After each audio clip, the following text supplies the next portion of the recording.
آقا سید علی شہرودی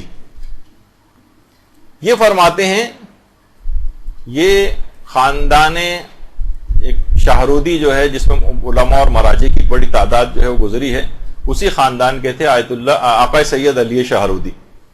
یہ فرماتے ہیں کہ اس زمانے میں نجف میں مدرسہ بزرگ آخوند خراسانی، آخوند خراسانی ہمارے بہت ہی بڑے علماء کے اندر گزرے ہیں، آج بھی ان کی کتنی کتابیں حوزہ علمیہ کے اندر پڑھائی جاتی ہیں، اجتہاد تک کوئی پہنچ نہیں سکتا جب تک کہ ان کی کتابوں کا مطالعہ نہ کر لے۔ تو ان کا ایک مدرسہ تھا وہاں پر، آخوند خراسانی کا جو مدرسہ تھا، وہاں کے ایک خادم کا انتقال ہو گیا۔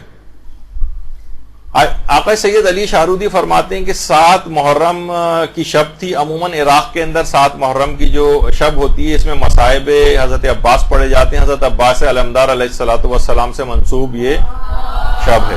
صلی اللہ علیہ محمد۔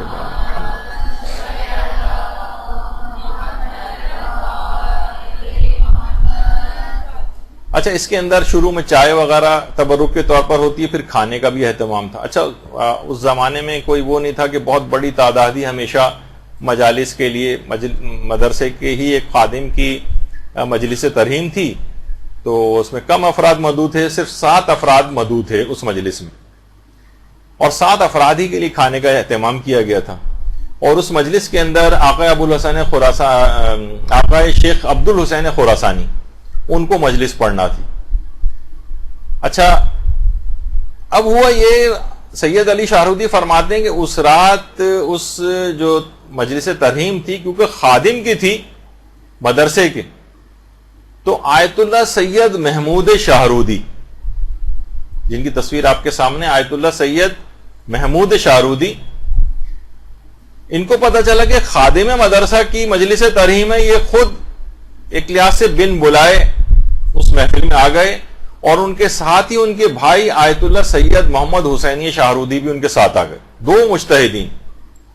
اچھا، جب یہ 2 افراد آئے تو ان مجتہدین کو دیکھ کر دیگر بہت سارے افراد بھی ان کے ساتھ آ گئے۔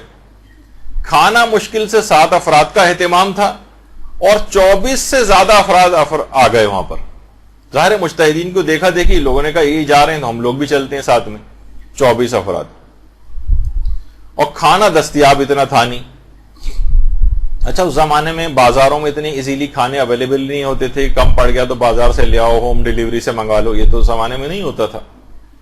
اب بانی مجلس سخت پریشان ہو گئے، بانی مجلس بڑے پریشان ہوئے۔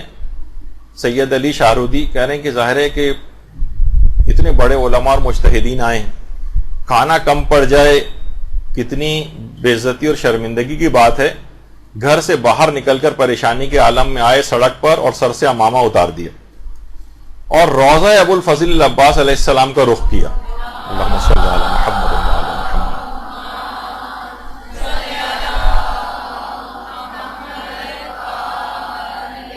کہا کہ اے ابو الفضل العباس، آپ کی نسبت یہ مجلس ہے، آپ میری آبرو بچا لیں، آپ کے خادم کی مجلس ترہیم، کھانا بہت کم ہے۔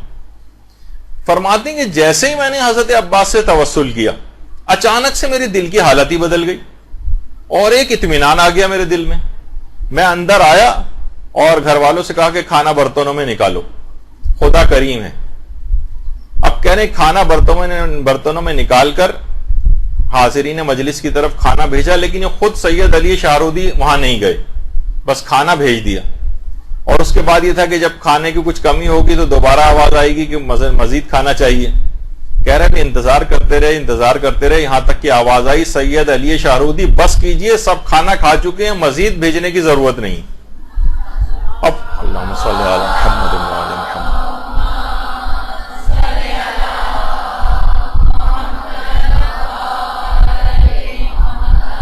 سید علی شہرودی فرماتے کہ میں حیران ہو کر، میرے سب گھر والے بھی حیران، میں بھاگا اندر گیا، دیکھا دسترخوان پہ جو برتن ہیں وہ کھانوں سے بھرے پڑے ہیں، اور وہ پتیلی جس میں 7 آدمیوں کو کھانا تھا اس کے اندر بھی آدھا کھانا ابھی بھی بچا ہوا ہے۔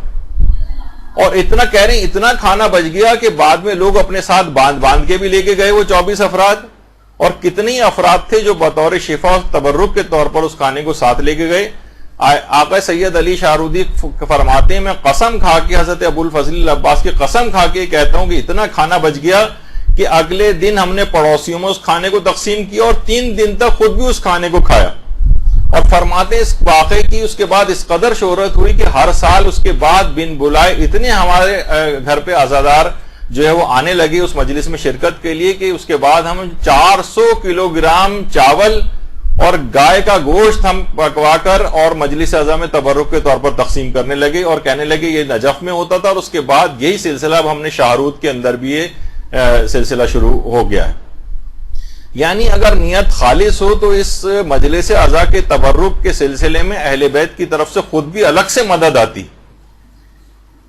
اگر اس کے اندر کوئی مشروعیت نہ ہوتی، خلاف شرع ہوتا یا عمل پسندیدہ نہ ہوتا تو کبھی اس قسم کے واقعات کریں. اس قدر واقعات اس سلسلے میں، اس قدر مشاہدات ہیں، اس قدر مکاشفات ہیں، کچھ آگے چل کے میں پیش بھی کرنے والا ہوں کہ واقعاً حیرانگی ہوتی ہے کہ کس قدر بابرکت شاعر حسینی.